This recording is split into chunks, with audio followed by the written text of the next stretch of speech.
Hello everyone, I welcome you all to Divya career. So students, आज हम लोग discuss करने वाले हैं पीबीबी मॉड्यूल ए के बहुत ही इंपॉर्टेंट एमसीक्यूज। मॉड्यूल ए में जो भी जिस टाइप की केस स्टडीज भी आ सकती हैं वो भी हम लोग आज के सेशन में डिस्कस करेंगे, तो जरूर से पूरे वीडियो को एंड तक देखिएगा।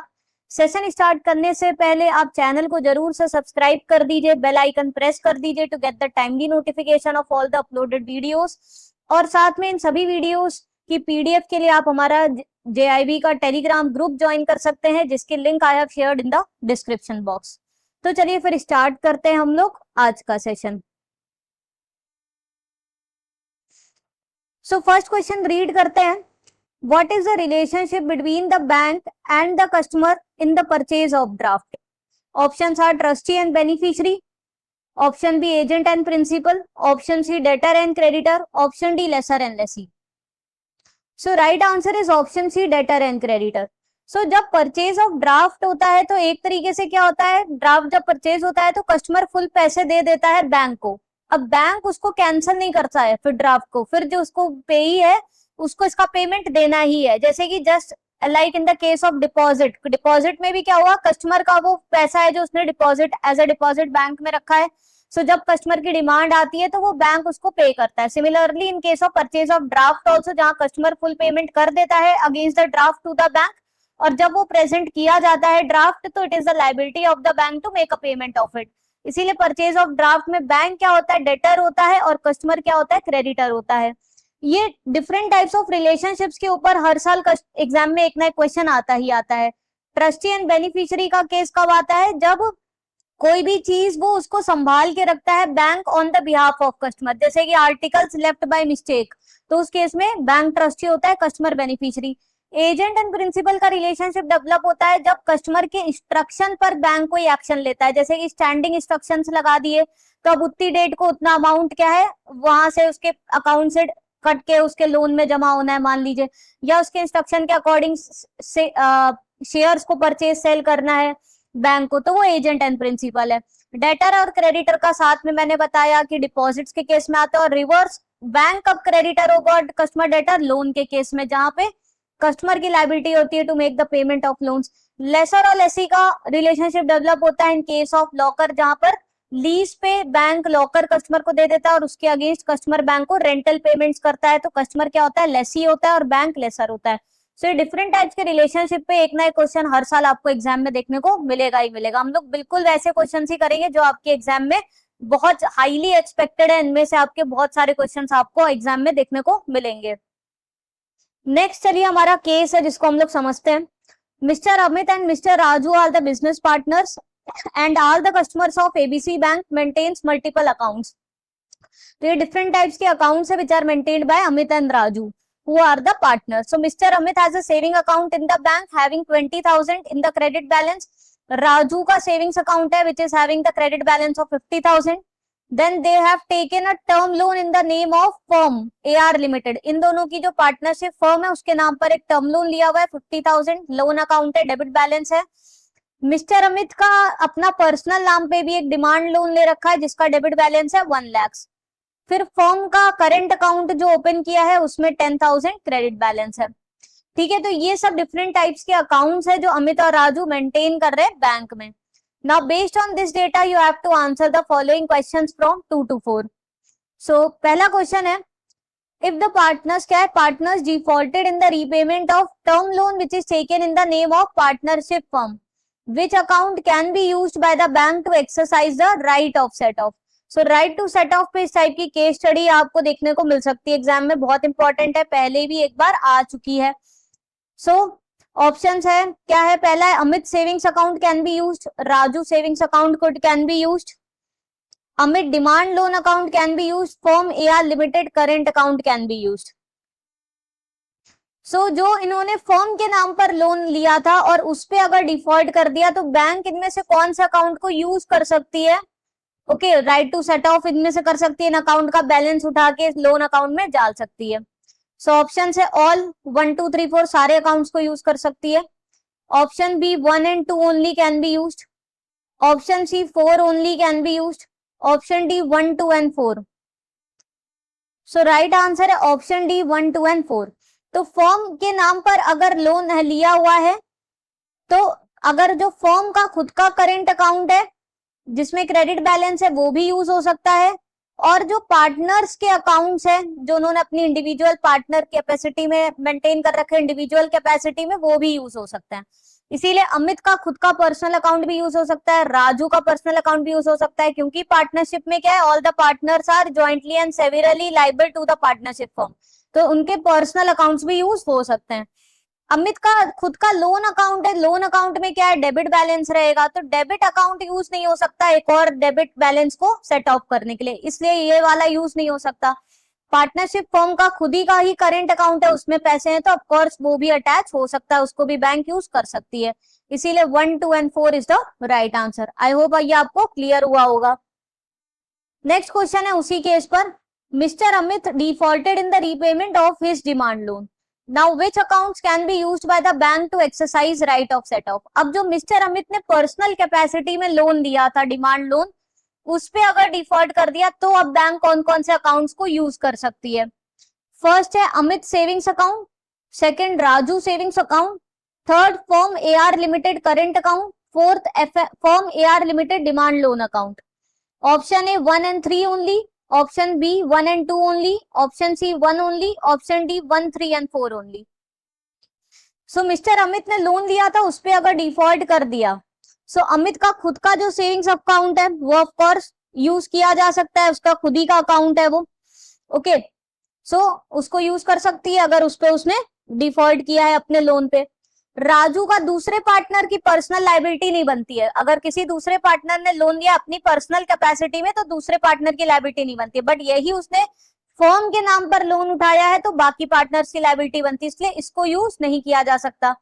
फिर पर्सनल पार्टनर का पर्सनल लोन लिया है उसके लिए फर्म भी लायबल नहीं होता, तो फर्म के भी करंट अकाउंट को यूज नहीं किया जा सकता, और एक ऑफकोर्स लोन अकाउंट को तो यूज करते ही नहीं है दूसरे लोन अकाउंट को सेट ऑफ करने के लिए, तो ये भी यूज नहीं हो सकता। तो आपको याद रखना है, अगर फर्म के नाम का लोन है, फर्म के नाम पर लोन उठाया है तो पार्टनर्स के पर्सनल अकाउंट भी यूज हो सकते हैं, बट अगर पार्टनर ने अपनी पर्सनल कैपेसिटी में लोन लिया है, ठीक है, तो फर्म का अकाउंट यूज नहीं हो सकता है for the right to set off, तो ये रूल है जो आपको याद होना चाहिए। सो इसमें सिर्फ आंसर क्या होगा, ऑप्शन सी होगा 1 ओनली, सिर्फ अमित का ही पर्सनल जो सेविंग अकाउंट है उसको यूज कर सकती है for right to set off, दूसरे पार्टनर का अकाउंट भी यूज नहीं हो सकता और ना ही पार्टनरशिप फर्म का अकाउंट यूज हो सकता है। Option C is the right answer. Next question है, if the demand loan is in the joint name of Amit and Raju then which account can be used by the banks to exercise the right of set off. अब again जो partners थे Amit and Raju, उन्होंने personal capacity में joint loan दिया है, तो कौन से अकाउंट यूज हो सकते हैं। फर्स्ट है Amit savings account, second Raju saving account, third firm AR limited current account, fourth firm AR limited demand loan account.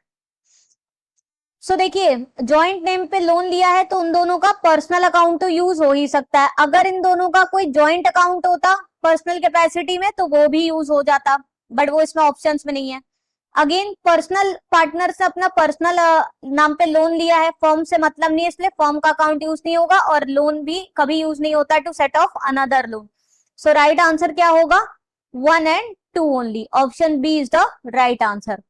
तो इस टाइप से देखिए केस स्टडी आती है राइट टू सेट ऑफ में, जो आपको समझ में आनी चाहिए, और इसी टाइप से केस आपका गार्निश ऑर्डर पे भी बन सकता है कि कौन से अकाउंट अटैच हो सकते हैं कौन से नहीं, तो ये सब आपको क्या है पता होने चाहिए रूल्स, तभी आप इस टाइप के केसेस कर पाओगे। नेक्स्ट हम लोग केस रीड करते हैं। Mister Anuj Sharma holds basic saving bank deposit account with ABC bank. On 8th August 2025, he received the SMS alert showing unauthorized transactions of rupees 50,000 made using his net banking credentials. He informed the bank on 13th August 2025. An internal investigation revealed that the fraud occurred due to third party breach. अब ये किसका case है, unauthorized electronic transaction का case है जहां पे third party breach का case है। क्वेश्चन है, what is the maximum liability of customer that is mister Anuj Sharma as per the above case. Option है 5,000, 10,000, 25,000, 50,000। सो देखिए दो चीजें ध्यान देनी है आपको, एक तो अकाउंट टाइप क्या है, basic saving bank deposit account है, दूसरा, उसको एसएमएस मिला था, उसके अकाउंट से अनऑथराइज ट्रांजेक्शन हुआ 8 अगस्त को, और उसने बैंक में रिपोर्ट कब किया? 13 अगस्त को, यानी कि उसने आफ्टर 5 डेज रिपोर्ट किया है। और कितना के ट्रांजेक्शन हुआ था? 50,000 का हुआ था, और जो फ्रॉड हुआ है वो थर्ड पार्टी ब्रीच है। तो ये सारी चीजें ध्यान में दे दी है आपको। तो देखिए रूल है, अगर थर्ड पार्टी ब्रीच का केस है, थर्ड पार्टी ब्रीच का केस है, और अगर कस्टमर उसको रिपोर्ट कर देता है विद इन 3 वर्किंग डेज, जब भी उसको ये एसएमएस आता है, उसको नोटिफिकेशन आता है, अगर वो with in 3 working days notify कर देता है तो उसकी जीरो लाइबिलिटी बनती है, तो यानी उसको फुल कंपनसेशन बैंक से मिल जाएगा। ठीक है, तो अगर उसने 3 वर्किंग डेज में रिपोर्ट कर दिया होता, 8 अगस्त को हुआ है, 9, 10, 11 तक में अगर कर दिया होता, 9th को, 10th को, 11th को, तो उसकी जीरो लाइबिलिटी होती। बट उसने कब किया है? 5 डेज बाद किया है। 5 डेज के बाद किया है, तो हमने देखा था 4 to 7 डेज का जो रूल है वो क्या है? तो जितना मैक्सिमम उसके अकाउंट से फ्रॉड हुआ है, या फिर एक टेबल है उसके अकॉर्डिंग आपको चेक करना है, दोनों में जो लोअर अमाउंट है उतनी उसकी मैक्सिमम लायबिलिटी बनती है। सो बीएसबीडीए के लिए अगर 4 to 7 डेज में मैक्सिमम लायबिलिटी कस्टमर की कितनी बनती है? 5,000। तो 5,000 और 50,000 में छोटा अमाउंट 5,000 ही है। हो सकता है ये ट्रांजेक्शन अमाउंट 5,000 से कम होता 3,000, तो मैक्सिमम लायबिलिटी 3,000 हो जाती। So account type BSBDA 4 to 7 working days में रिपोर्टिंग हो रही है, सो मैक्सिमम लायबिलिटी ऑप्शन है 5,000 होगी। देखिए ये टेबल है जो बहुत ही इंपॉर्टेंट है, हर साल इससे क्वेश्चन रिपीट होते हैं आपके। तो थर्ड पार्टी का केस है, अगर थर्ड पार्टी ने फ्रॉड किया है, 3 वर्किंग डेज में कस्टमर रिपोर्ट कर रहा है, तो कस्टमर की जीरो लायबिलिटी है। 4 to 7 वर्किंग डेज में कर रहा है, तो जितना मैक्सिमम ट्रांजेक्शन उसके अकाउंट से हुआ, या फिर ये जो अमाउंट मेंशन है depending upon the type of account, दोनों में जो लोअर अमाउंट है उतनी उसकी मैक्सिमम लायबिलिटी बनेगी। तो बीएसबीडीए के लिए मैक्सिमम लायबिलिटी 5,000 है। बीएसबीडीए को छोड़कर कोई भी अदर टाइप का सेविंग अकाउंट है, या प्रीपेड पीपीआई इंस्ट्रूमेंट के थ्रू हुआ है, सीसीओडी अकाउंट है एमएससीज के, या अदर सीसीओडी अकाउंट्स है जिनका एवरेज बैलेंस लिमिट है 25 लाख तक का, या फिर क्रेडिट कार्ड से अकाउंट्स है, क्रेडिट कार्ड के थ्रू हुआ है which is having a limit up to 5 lakh, इन सभी केसेस में मैक्सिमम लायबिलिटी कस्टमर की फिक्स होती है अप टू 10,000। इनके अलावा कोई दूसरे टाइप का सीसीओडी अकाउंट है जो एमएससीज का नहीं है, या जिसका बैलेंस 25 लाख से ज्यादा है, या फिर क्रेडिट कार्ड जिनका लिमिट 5 लाख से ज्यादा है, उस केस में मैक्सिमम लायबिलिटी 25,000 है। तो ये टेबल अच्छे से याद होनी चाहिए। ये सब केस किसमें आएगा? जब 4 to 7 वर्किंग डेज में वो रिपोर्ट करता है। आफ्टर 7 वर्किंग डेज रिपोर्ट करता है तो फिर जो बैंक की अपनी बोर्ड अप्रूव्ड पॉलिसी है उसके हिसाब से उसकी लायबिलिटी फिक्स करी जाती है। तो ये सारा केस कब आता है? जब थर्ड पार्टी फ्रॉड हुआ है, मतलब कस्टमर ने खुद से अपना ओटीपी या क्रेडेंशियल शेयर नहीं करे। अगर खुद से शेयर करें तो फिर वो फुल लाइबल हो जाता है, जब तक कि वो बैंक को रिपोर्ट नहीं कर देता। जो भी ट्रांजेक्शन हुआ है उसको लॉस बियर करना पड़ेगा।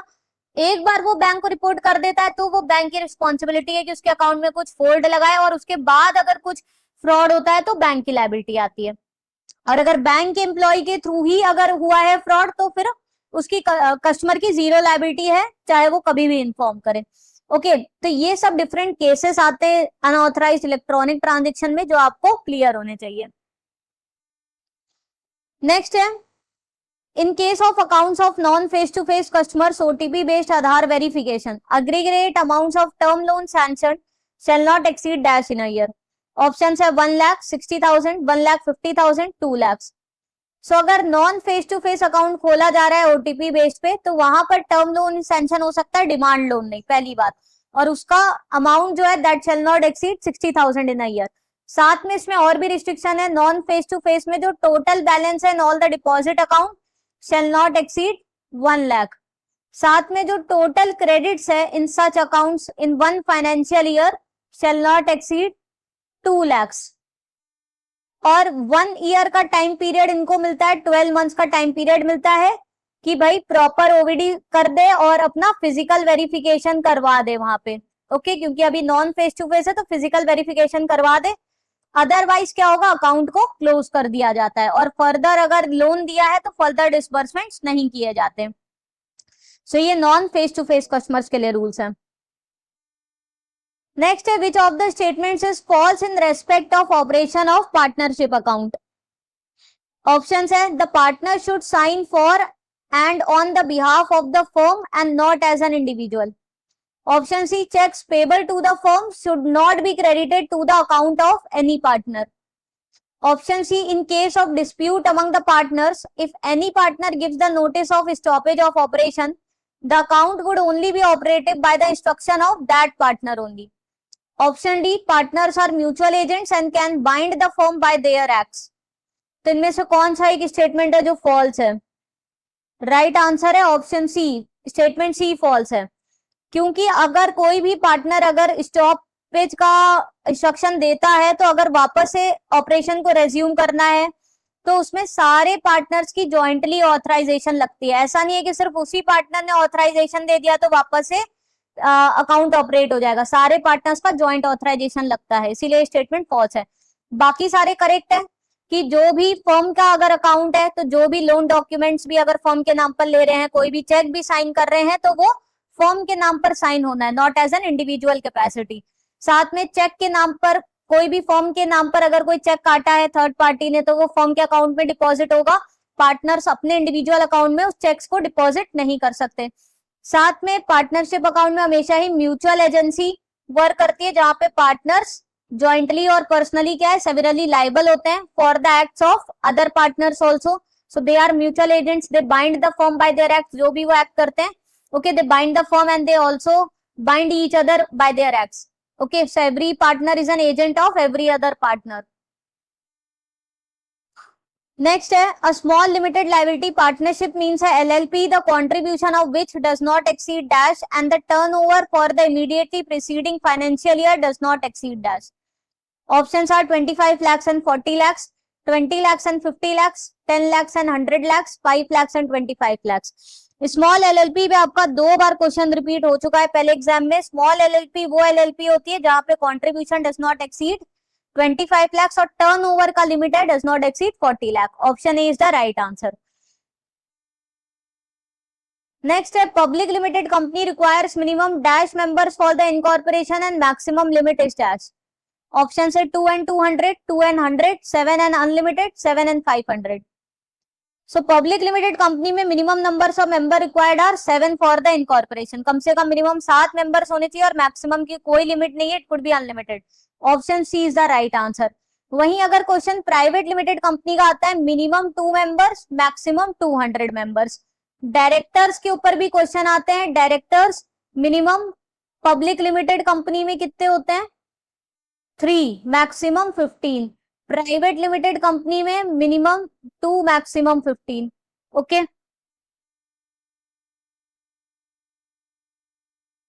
नेक्स्ट है banks are required to make it mandatory for the corporate borrowers having aggregate fund based and non fund based exposure of dash and above from any bank to obtain legal entity identifier registration। Option है 5 करोड़, 10 करोड़, 20 करोड़, 25 करोड़। सो LEI जो code होता है ये आपका 20 digits का alpha numeric code होता है। Okay जो बड़े कॉर्पोरेट बोरोवर्स को लेना मैंडेटरी है, खासकर जिनका फंड बेस्ड और या फिर non fund based total combined limit मिला के 5 करोड़ से या उससे ऊपर की है तो उनको ये LEI कोड लेना मैंडेटरी है। या फिर अगर वो सिंगल RTGS ट्रांजेक्शन्स करते हैं 50 करोड़ का तो उनको भी LEI कोड लेना है। नेक्स्ट है a current account can not be opened by dash. Option है minors, illiterate persons, blind persons, all of the above. So right answer है ऑल ऑफ द अबव। आपको याद रखना है माइनर्स करंट अकाउंट नहीं ओपन कर सकते, इलिटरेट पर्सन नहीं कर सकते, वो लोग साइन नहीं कर सकते, ब्लाइंड पर्सन का भी साइन यूनिफॉर्म नहीं होता, वो लोग भी नहीं कर सकते, और साथ में जो पर्दा नशी विमेन होते हैं जो कि वेल पुट करती है अपने फेस पे, वो लोग भी करंट अकाउंट ओपन नहीं कर सकते। नेक्स्ट है which of the following statements are correct regarding BSBDA rules of 2026। So basic saving bank deposit account के न्यू रूल्स आए थे 2026 में, उस पर ऑफकोर्स क्वेश्चन आपको एग्जाम में देखने को मिल सकता है। सो स्टेटमेंट 1 है banks must provide free ATM cum debit card, free passbooks and free 25 cheque leaves per year. Second है unlimited free cash deposits are permitted. Third है minimum 6 free withdrawals are allowed and digital transactions are excluded from discount. Fourth existing saving accounts can be converted to BSBDA within 7 working days of request। Option A 1, 2 and 3 only are true. Option B 1, 2 and 4 only. Option C 2, 3 and 4. Option D all are correct. So जो BCBDA के rules है उसमें वो क्या कहता है, पहला वाला स्टेटमेंट करेक्ट है कि हर अकाउंट होल्डर को फ्री में एटीएम डेबिट कार्ड देना है, फ्री पासबुक देनी है और एक साल में कम से कम 25 चेक लीव्स फ्री देनी है. Cash deposit unlimited free allowed है, आप कितना भी अमाउंट डिपॉजिट कर सकते हो और कितनी बार भी डिपॉजिट कर सकते हो, कोई रिस्ट्रिक्शन नहीं है.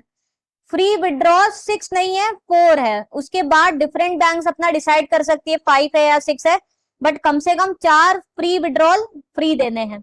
साथ में अगर वो डिजिटल ट्रांजेक्शन यानी इंटरनेट बैंकिंग, मोबाइल बैंकिंग के थ्रू कुछ कर रहे हैं, फंड ट्रांसफर कर रहे हैं मान लीजिए, तो वो इसमें काउंट नहीं होंगे. बट इसमें फ्री विड्रॉल में कौन से विड्रॉल काउंट होंगे, जो ब्रांच से कैश विड्रॉल हो रहा है या फिर एटीएम से जो विड्रॉल हो रहा है कैश विड्रॉल, वो इसमें काउंट होंगे. तो कम से कम 4 फ्री विड्रॉल्स अलाउड होने चाहिए, ऐसा कहा है. और जो एग्जिस्टिंग सेविंग अकाउंट होल्डर है वो बीएसबीडीए में कन्वर्ट करना चाहते हैं, it should be done with in 7 working days. तो ये भी करेक्ट है. और अगर उनका कोई एग्जिस्टिंग सेविंग अकाउंट चल रहा है तो उनको क्लोज करना होता है, या दूसरा बीएसबीडीए है, ठीक है, एक ही बीएसबीडीए हो सकता है पूरे बैंकिंग सिस्टम में, तो 30 डेज में क्लोज करना होता है. सो राइट आंसर क्या हो गया, फर्स्ट सही है, सेकेंड सही है और फोर्थ स्टेटमेंट सही है. So 1, 2 and 4 option B is the right answer. Third वाला गलत है क्योंकि मिनिमम 4 फ्री विड्रॉल का रूल है, 6 फ्री विड्रॉल का रूल नहीं है.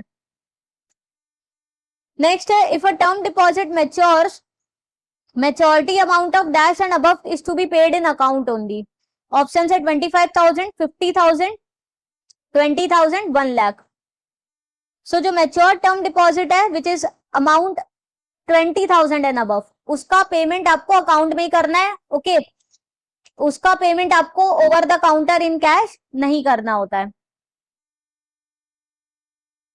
नेक्स्ट है, banks are required to transfer the credit balance in any account or a deposit in a bank remaining unclaimed or inoperative for dash or more to the def.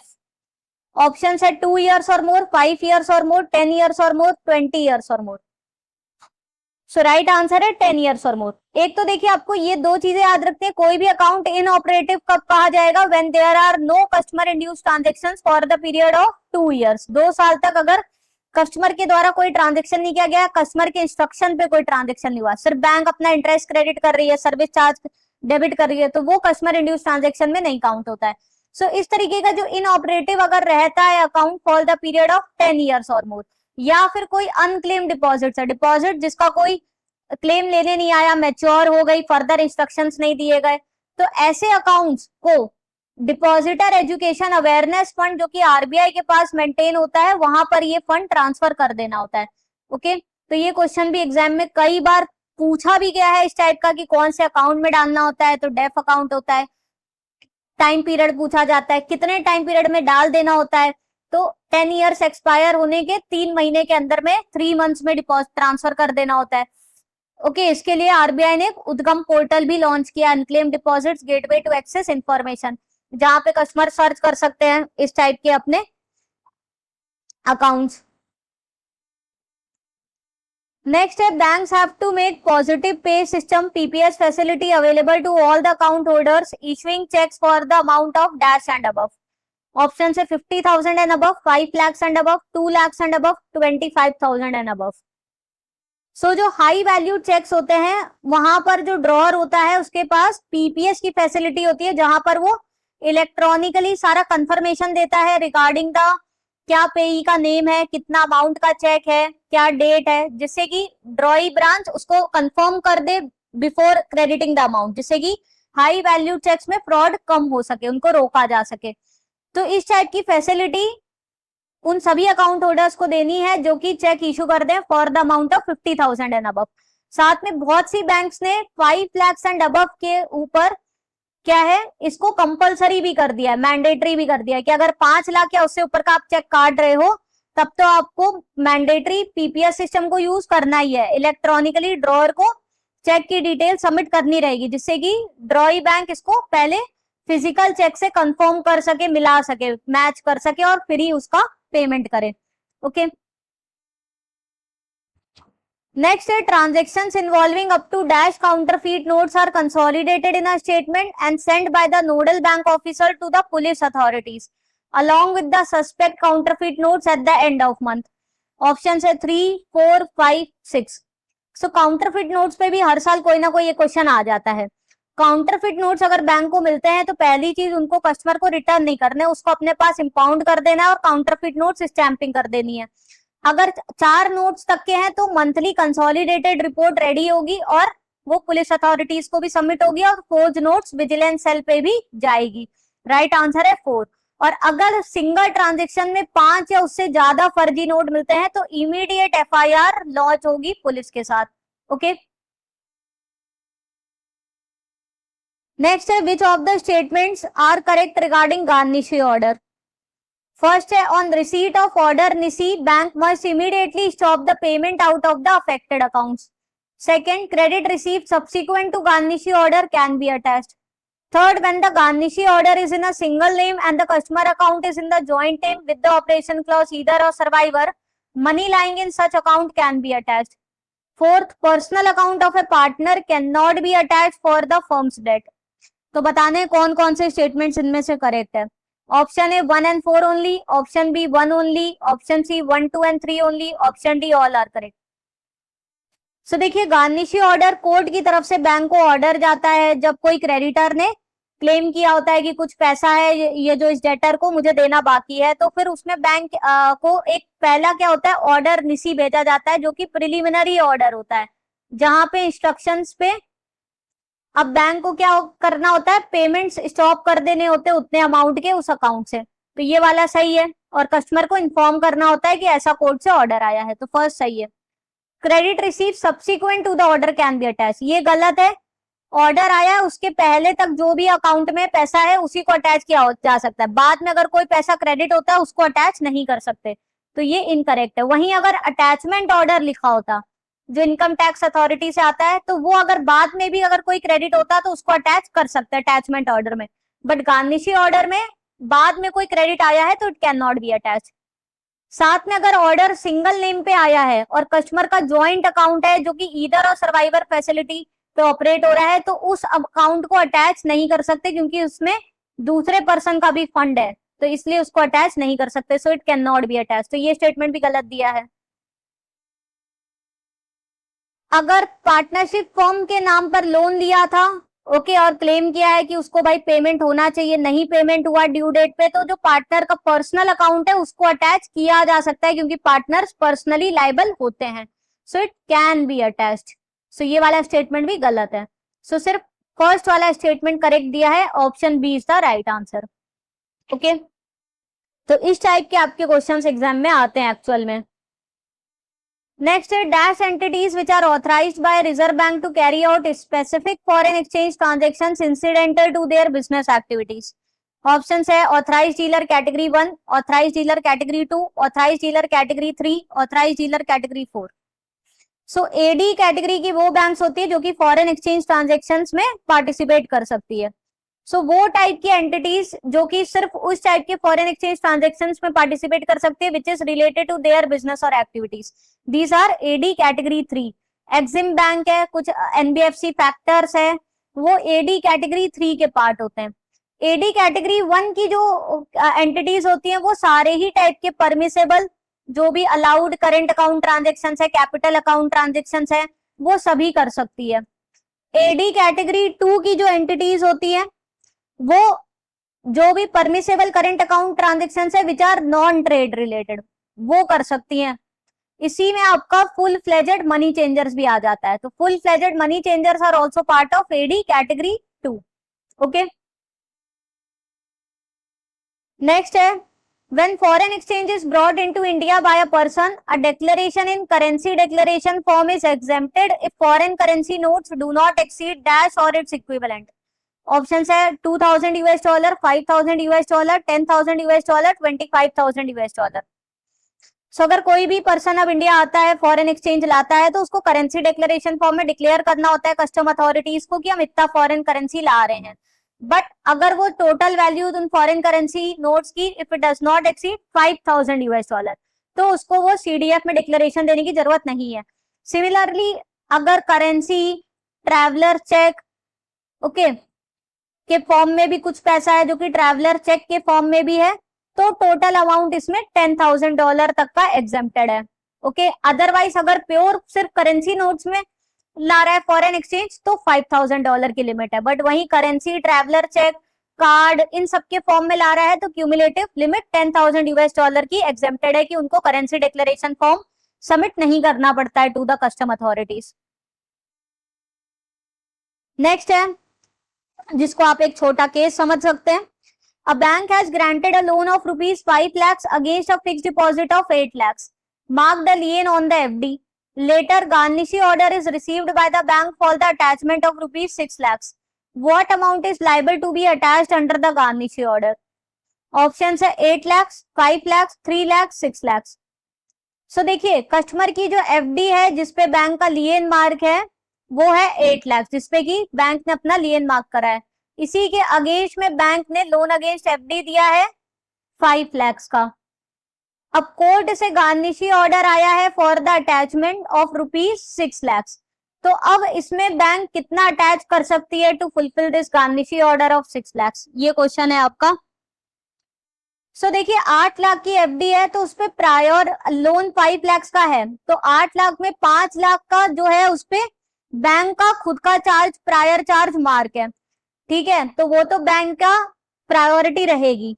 जो remaining amount बचा which is 8 lakh minus 5 lakh, 3 lakh, तो 3 लाख का ही इसमें अभी attachment bank कर सकती है। Option C is the right answer, क्योंकि 5 लाख का जो है वो प्रायर बैंक का क्लेम है, तो गार्निशी ऑर्डर प्रायर लियन को ओवरराइट नहीं कर सकती, तो वही मैंने इधर एक्सप्लेनेशन में भी लिख दिया है। Garnishee order cannot override a prior lien or security interest which is held by a bank. So amount which can be considered for the attachment is 8 lakhs minus the prior lien which is 5 lakhs, that is 3 lakhs only, जो कि surplus है। तो यही आपको PDF हमारे Telegram group में मिल जाएगी, उसके लिए टेलीग्राम ग्रुप ज्वाइन कर लीजिएगा। I have shared the link in the description box. Next question है which of the following statement is incorrect regarding foreign contribution regulation act of 2010। FCRA पे भी हर साल कोई ना कोई ये क्वेश्चन आता ही आता है। Option A person shall receive the foreign contribution only in the account designated FCRA account opened in the new Delhi main branch of SBI। Option B FCRA prohibits the certain class of person from receiving foreign contribution including political party and public servant. Option C ministry of external affairs has developed a software for the submission of online report of receipt of foreign contribution by bank. Option D disclosure of foreign contribution received shall be placed on the official website within 9 months of the closure of financial year. So कौन सा statement false है? Option C is the right answer. Ministry of external affairs ने नहीं, home affairs ने software develop किया जहां पे online reporting banks को कर देनी होती है विद इन 48 आवर्स। 48 आवर्स में बैंक को रिपोर्टिंग करनी होती है। ओके जो भी फॉरेन कंट्रीब्यूशन रिसीव हुआ है, किसी अकाउंट में कितना अमाउंट रिसीव हुआ है, कौन से कंट्री से हुआ है, उसका कैसे यूटिलाइजेशन हुआ है, ये सारी रिपोर्टिंग बैंक्स को करनी होती है। साथ में इसका डिस्क्लोजर भी 9 मंथ्स के अंदर में अपने क्या होता है ऑफिशियल वेबसाइट पर डिस्प्ले करना होता है। इसका सारा पैसा जो आएगा वो FCRA अकाउंट में ही आएगा जो कि स्टेट बैंक के पास मेंटेन करना होता है। ओके सो FCRA के जो भी रूल्स है बहुत अच्छे से पढ़ के जाइएगा, इस पे हर साल एक नया क्वेश्चन आपका एग्जाम में आता है। नेक्स्ट है under dash the endorsee must give a notice of dishonour to the endorser but the endorser may waive this right in writing in the endorsement. Option है conditional endorsement, facultative endorsement, restrictive endorsement, endorsement in full. So different types of endorsement है, blank endorsement, full endorsement, conditional, facultative, restrictive, इन पे भी हर साल एक नया question आता है एग्जाम में। सो ऐसा एंडोर्समेंट जहां पे नोटिस ऑफ डिसऑनर देने की जरूरत नहीं है एंडोर्सी को, उस टाइप के एंडोर्समेंट को कहते हैं फैकल्टेटिव। तो इसका मतलब ये नहीं है कि लायबिलिटी खत्म हो जाती है, स्टिल लायबिलिटी बनी हुई है। ओके उसको अभी भी पैसा पे करना है, डिसऑनर हुआ है, बस ये है कि नोटिस देने की रिक्वायरमेंट नहीं होती है। नेक्स्ट है which of the statement is correct regarding locker operations. First है if the locker remains inoperative for 5 years and the locker hirer cannot be located, bank shall be at the liability to discharge the contents. Second है bank shall be liable to pay 10 times the prevailing safe deposit locker monthly rent in case of loss of locker content caused by theft. Next third है, the claims in respect of deceased locker hirer should be settled within maximum 15 days from the date of receipt of claim. Fourth, bank shall have the discretion to break open the locker if the rent has not been paid by the customer for 3 years in a row after due notice and giving adequate time. Option A 3 and 4 are correct. Option B 1 and 3 only are correct. Option C 2 and 4 only are correct. Option D all 1 2 3 4 are correct.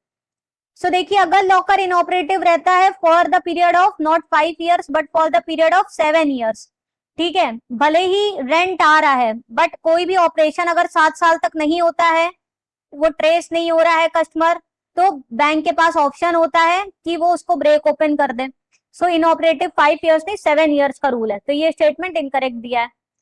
अगर उसमें locker content loss होता है due to theft, okay, चोरी हो गई, fire लग गई, building collapse कर गई, ठीक है, कुछ हो जाता है, तो वहां पर बैंक को 10 times नहीं 100 times the annual rent as a compensation pay करना होता है. ये डायरेक्ट क्वेश्चन भी एग्जाम में आ चुका है, कितना कंपनसेशन पे करना होता है, 100 times. सो 10 times लिखा है, तो ये भी गलत स्टेटमेंट है. डिसीज केस में सारी फॉर्मेलिटी होने के बाद मैक्सिमम 15 days का टाइम पीरियड होता है बैंक के पास टू सेटल द, तो ये करेक्ट दिया है. फोर्थ में, अगर 3 साल तक लगातार रेंट नहीं आता है in spite of giving notices, तो अगेन बैंक के पास ब्रेक ओपन का राइट होता है. तो ये भी करेक्ट है. So third and fourth statements are correct. Option A is the right answer. Okay, तो ये सेम एक्सप्लेनेशन भी मैंने दे दिया है जो आपको हमारे पीडीएफ में मिल जाएगा. उसके लिए टेलीग्राम ग्रुप ज्वाइन कर लीजिएगा.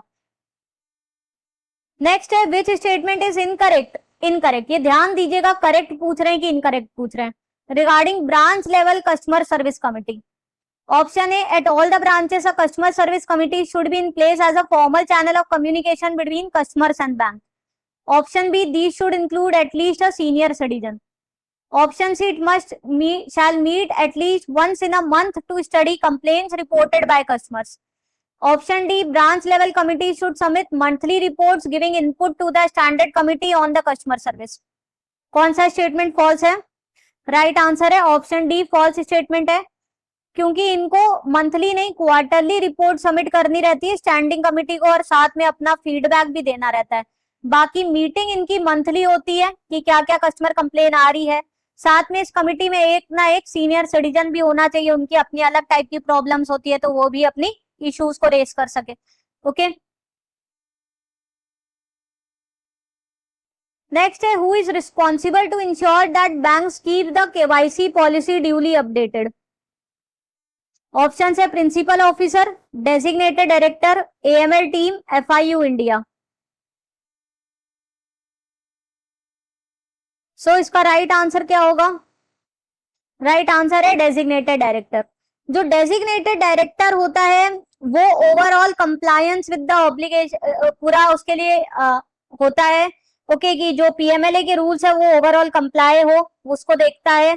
साथ में इसकी क्या क्या रिस्पॉन्सिबिलिटी होती है ये देखता है कि भाई प्रॉपर फंक्शनल सेटअप है कि नहीं, सिस्टम प्रोसेस प्रॉपर है कि नहीं, केवाईसी पॉलिसी अपडेटेड है कि नहीं, स्किल्ड स्टाफ हर लेवल पे है कि नहीं. ओके, तो ये सारी चीजें डेजिग्नेटेड डायरेक्टर देता है. देन प्रिंसिपल ऑफिसर होता है, वो कौन कहलाता है? वो मनी लॉन्ड्रिंग ऑफिसर होता है, जो एक सीनियर ऑफिसर होता है बैंक का. वो ये देखता है कि केवाईसी जो पॉलिसी है, एएमएल पॉलिसी है, वो प्रॉपरली इंप्लीमेंट हो रही है कि नहीं हो रही. साथ में जो हमने देखा था एफआईयू इंडिया को रिपोर्ट्स जो सबमिट करनी होती है by the 15th of the month, उसको सबमिशन का काम भी प्रिंसिपल ऑफिसर देखता है. लाइजनिंग वगैरह मेंटेन करता है लॉ एनफोर्समेंट एजेंसीज के साथ. ओके, तो वो सारे काम प्रिंसिपल ऑफिसर के होते हैं. नेक्स्ट है, banks are required to maintain a records of transactions and preserve them for a period of dash from the date of transactions. Option है 3 years, 5 years, 7 years, 10 years. सो जब भी रिकॉर्ड्स प्रिजर्वेशन का question आए आप 5 years ही mark करिएगा. From the date of transaction हो, या from the termination of relationship हो, या from the disease of the customer हो, क्लोजर ऑफ द अकाउंट हो, 5 साल तक के लिए प्रिजर्व करनी रहती है, जिससे अगर फ्यूचर में कोई भी डिस्प्यूट आता है कोर्ट में तो एज एन एविडेंस बैंक्स के पास ये सारे ट्रांजेक्शन रिकॉर्ड्स मेंटेन हो. ओके, नेक्स्ट है, cross border wire transfers of more than rupees dash और equivalent are to be reported in cross border wire transfer report. Option है 5 lakhs, 10 lakhs, 1 lakh, 20 lakhs. So cross border wire transfer report में जो भी cross border transverse होते हैं, India से abroad पैसा जाता है या फिर अब्रॉड से इंडिया पैसा आता है which are more than 5 lakhs और मोर, वो सारे रिपोर्ट होते हैं। कैश ट्रांजेक्शन रिपोर्ट में 10 lakhs मोर के ट्रांजेक्शन रिपोर्ट होते हैं। नॉन प्रॉफिट ऑर्गेनाइजेशन रिपोर्ट में भी जो मोर देन 10 lakhs के अगर कैश डिपॉजिट हो रहा है नॉन प्रॉफिट ऑर्गेनाइजेशंस को, वो रिपोर्ट होते हैं। और काउंटरफिट करेंसी नोट अगर मिलते हैं तो उसमें जितने भी काउंटरफिट करेंसी नोट्स मिले हैं वो सारी रिपोर्ट होते हैं। तो ये 4 टाइप की रिपोर्ट होती है जो एफआईयू इंडिया को सेंड करनी होती है by the principal officer by 15th of the following month. जिस भी मंथ में ये सब ट्रांजेक्शन हुए उसके अगले महीने में 15 तारीख तक रिपोर्टिंग हो जानी चाहिए। वहीं दूसरी रिपोर्ट जो बहुत इंपॉर्टेंट है that is suspicious transaction report, जहाँ पे कोई भी सस्पिशियस ट्रांजेक्शन होता है तो उसको with in 7 days of establishing suspicion report करना होता है। इसमें कोई भी लिमिट नहीं है, कोई भी टाइप का ट्रांजेक्शन इसमें रिपोर्ट हो सकता है। नेक्स्ट है threshold for beneficial owner is more than dash of the shares capital और profits in case of company. Beneficial owner पे हर साल एक ना एक क्वेश्चन एग्जाम में आता ही आता है। 10%, 15%, 20%, 25%। तो इसमें देखिए रूल्स चेंज हुए थे। पहले कंपनी के केस में ओल्ड रूल्स थे 25%, कि किसी के पास अगर 25% से ज्यादा शेयर्स कैपिटल प्रॉफिट है तो उसको बेनिफिशियल ओनर माना जाता था। अब ये रूल हो गए मोर देन 10%। ठीक है, पार्टनरशिप फॉर्म में भी पहले क्या था 15% का रूल था, जो कि अब रिड्यूस होके मोर देन 10% हो गया। किसी पार्टनर के पास अगर 10% से ज्यादा कैपिटल या प्रॉफिट्स में हिस्सेदारी है तो वो बेनिफिशियल ओनर ट्रीट किया जाएगा। बॉडी ऑफ इंडिविजुअल्स या एसोसिएशन ऑफ पर्सन में ये रूल है मोर देन 15% का। और रजिस्टर्ड ट्रस्ट के केस में ये रूल है 10% और more than 10% interest in the trust. तो ये देखिए, ये मैंने एक्सप्लेनेशन में डाल दिए ये टेबल, जो बहुत ही इंपॉर्टेंट टेबल है, बार बार क्वेश्चंस आते हैं। कंपनी में ओल्ड रूल 25% था, मोर देन 10% हो गया है, या फिर उनके पास कंट्रोलिंग राइट्स है, वो मेजॉरिटी ऑफ डायरेक्टर अपॉइंट कर सकते हैं, तो वो पर्सन बेनिफिशियल ओनर माना जाएगा। रजिस्टर्ड पार्टनरशिप मोर देन 10% है। बीओआई, एओपी या कोई भी चीज अनरजिस्टर्ड है अगर, तो वो मोर देन 15% का रूल है। रजिस्टर्ड ट्रस्ट के लिए 10% का रूल है। ओके, नेक्स्ट है state consumer dispute redressal commission shall have the jurisdiction to entertain the complaints where the value of goods or services paid as a consideration exceeds dash but does not exceeds dash. Option है 25 lakhs and 1 crore, 50 lakhs and 2 crores, 20 lakhs and 5 crores, 15 lakhs and 10 crores. सो जो state dispute commission है, consumer commission, वो कौन सी complaints deal करता है, क्या limit है? Right answer है ऑप्शन बी, जिनकी वैल्यू है more than 50 lakhs up to 2 crores. जो डिस्ट्रिक्ट कमीशन है वो कंप्लेंट डील करता है अप टू 50 lakhs की। स्टेट कमीशन हमने देखा more than 50 lakhs and up to 2 crores। और नेशनल कमीशन कंप्लेंट्स डील करता है which are greater than 2 crores। अगर ये अनफेयर कॉन्ट्रैक्ट लिखा रहेगा तो स्टेट कमीशन कंप्लेंट्स डील करता है अप टू 10 crores की, ये याद रखिएगा। और नेशनल कमीशन डील करता है ग्रेटर देन 10 crores की। अगर अनफेयर कॉन्ट्रैक्ट डीलिंग्स लिखा है तो 10 crore तक की कंप्लेन स्टेट कमीशन डील करता है। अनफेयर कॉन्ट्रैक्ट नहीं है और कोई कंज्यूमर को कंप्लेन है तो 2 crore तक की कंप्लेन स्टेट कमीशन डील करता है। ओके, नेक्स्ट है under RBI integrated ombudsman scheme of 2026 compensation limit for the actual monetary loss suffered by the complainant due to bank's deficiency has been increased to dash. Option है 25 lakhs, 30 lakhs, 50 lakhs, 60 lakhs। सो देखिए, RBI ombudsman scheme 2026 release हुई है, notify हुआ है, जो कि जुलाई 26 से applicable है, जिसमें कंपनसेशन लिमिट बढ़ा के अब कितनी कर दी है, 30 lakhs कर दी गई है। जो ओल्ड लिमिट आपकी क्या थी, 20 lakhs थी। ओके, जो अगर ओम्बड्समैन स्कीम 2021 पे क्वेश्चन आए तो आपको 20 lakhs मार्क करना है, 2026 पर आए तो 30 lakhs। साथ में देखिए मेंटल हैरेसमेंट, ये सारी नई लिमिट्स है जो मैंने एक्सप्लेनेशन में दी है पीडीएफ में। ओके, मॉनेटरी कंपनसेशन 30 lakhs तक हो गया है जो पहले 20 lakhs था, और मेंटल हैरेसमेंट के केस में जो 1 lakh तक की लिमिट थी वो बढ़ के 3 lakhs हो गई है। साथ में डिस्प्यूट कितने भी अमाउंट का हो सकता है जो ओम्बड्समैन हियर कर सकती है। ओके, नेक्स्ट है सेंट्रल इंफॉर्मेशन कमीशन में impose a penalty of dash for each day till the information is furnished subject to maximum of dash after giving to the parties an opportunity to be heard. Options are 150 and 15,000, 200 and 20,000, 250 and 25,000, 500 and 50,000.